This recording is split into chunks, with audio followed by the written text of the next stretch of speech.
नर्मदे हर मुक्ताई यात्रा गुरु पिंपळमुखाच्या वतीने 3 तारखेपासून ते आता 14 तारखेपर्यंत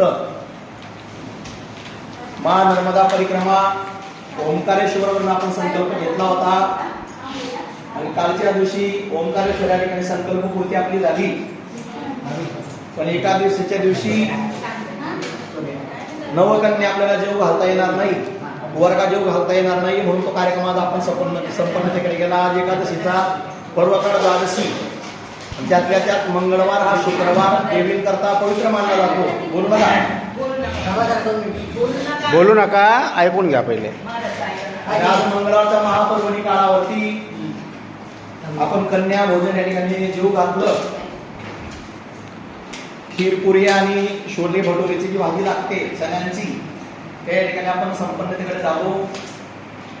नर्मदा परिक्रमा अगदी आनंदामध्ये खेळीमेळीच्या वातावरणामध्ये 11 दिवसात संपन्न झाली। आज 12व्या दिवशी आपण संध्याकाळपर्यंत घरी पोहोचतोय।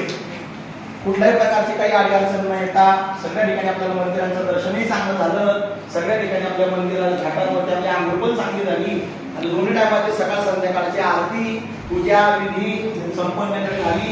त्याच पद्धतीने कालच्या दिवशी एकादशी निमित्ताने आपण गीता पारायण केलं आणि रोज आपलं 2 विष्णू सहस्रनाम पारायण, ज्ञानोबायांचा हरिपाठ, एकनाथांचा हरिपाठ, अशा पद्धतीने 12वा 15वा गीतेचा अध्याय रोज आपल्या ठिकाणी नित्यक्रमाने होत होता। म्हणजे संसार सोडून घरदार सोडून आपण ज्या परमार्थाकरता ज्या वाटचालीमध्ये आलो, परिक्रमेत आलो, तो परमार्थ आपला सफल झाला। या परिक्रमेमध्ये सगळ्यात मोठा सिंहाचा वाटा आमच्या आदरणीय विलासदाजी सुनीताताई यांच्या सर्वांच्या तळमळीने सर्व हा ग्रुप जुळला, सर्व यात्रेकरू जुळले आणि यात्रेकरू जुळल्यानंतर ही यात्रा सफलतेकडे झाली। दुसरा सर्वात मोठा योग गाडीवाल्यांकडून सहकार्याला लाभलं। आमचे राहुल दादा रोकडे, त्यांचे भाऊ रोहित भाऊ असतील, दुसरे ड्रायव्हर संजय भाऊ असतील, कुठल्याही प्रकारचा काही प्रवासामध्ये काही अडचण नाही, तर प्रवास अगदी आनंदात चांगला झाला। आणि त्याच पद्धतीने तिसरं योगदान या ठिकाणी आचार्य नात्याने आमचे ज्योतिताई असेल, त्यांचे सहकारी मंगलाताई असतील, त्यांनी 2 टाइमाचं जेवण, 1 टाइम नाश्ता, 2 टाइम चहा पाणी आपल्याला वेळोवेळी दिली आणि चांगल्या पद्धतीने त्यांनी आपल्याला जेवण दिलं, त्यांचे आभार मानतो। आणि तुम्ही सर्व तोला मुलाचे आलेले सर्वच वारकरी या ठिकाणी प्रवासामध्ये आपण आलो। एका आईच्या लेकरासारखं कोणी काही भांडण न करताना खेळीमेळीच्या वातावरणामध्ये यात्रा सफल झाली।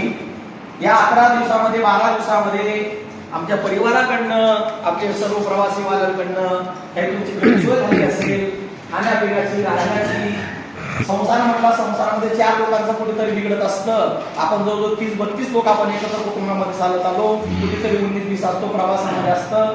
काही जर कमी जास्त सेवेमध्ये काही कमतरता असली असेल त्याची दिलगिरी व्यक्त करतो आणि असंच आता आपला आजचा प्रवास घरी जाईपर्यंत सुखा समृद्धाने आनंदाने घरी पोहोचवा। घरी पोहोचल्यानंतर सगळ्यांनी फोनवरती मेसेज टाका ग्रुपला की आम्ही घरी पोहोचलो, ही नर्मदा मातेला विनंती करतो आणि काही चुकलेलं असेल त्याच्याबद्दल माफी मागतो। जय नर्मदा मैया।